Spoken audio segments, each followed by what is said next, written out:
बोजू हुनुहुँदो रहेछ यहाँ। पहिला हामी यहाँनिर खेता लाउँथ्यौँ। बोजू हुनुहुँदो रहेछ, झार टिप्दै हुनुहुँदो रहेछ। यस्तो भएछ घर। हजुर चिन्नु भएन बोजू? सन्चै हुनुहुन्छ? अनि मलाई नचिन्नु त लु, मलाई चिन्नु। ल है, यो घर पहिला हामी यहाँ काम गर्दा बोजूसँग खुबै यतै सुत्थेँ यही घरमा।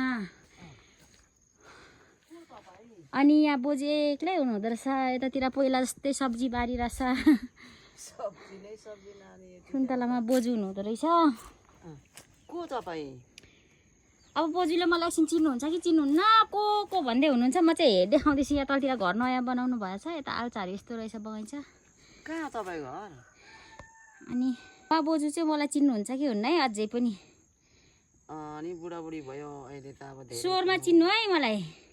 उहाँले चाहिँ अहिले आँखा देख्दैन अरे भनेको सुन्नमा चाहिँ मैले आएको छ, तर हो जस्तै लाग्यो बोजू। हो म आँखा देख्दिनँ त, नानी नै होला म भन्दा।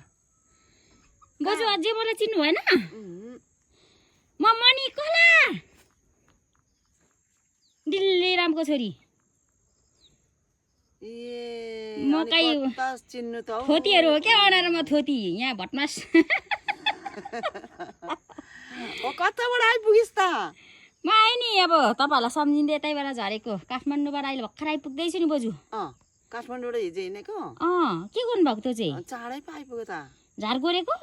झाड गरेकै अस्ति खने भनेको त खन्न रहेछु भन्दैछु। खन्नु लगाएको खेतालालाई के गर्नु र मणिकला। अनि अना र मणिकलाले खाजा बोजू के खाजा बनाउने? मकै भटमास। अनि बासी भात छैन बोजू भन। एकजनालाई त पुग्छ भने। अनि हाँस्दै भन। अझै सम्झना छ? अनि मेरो त दाँतले हुँदैन भन। एकजना त पुग्छौ भने। अघि त्यसो भनेको त बरु भातै पकाउँथे भने।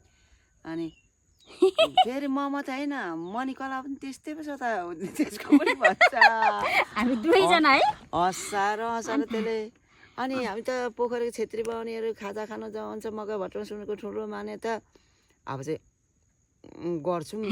अनि नखाइकन अब भन्छ किरा लागेको छ भने मलाई थाहै थिएन। दाँतले किरा खाएर नि? पहिल्यै भनेको त भातै पकाउँथे नि। अन्त अनि लु अब के गर्नु त, अब बासी भात एकजना त पुग्छ भने नि। अनि सम्झना छ नि। अनि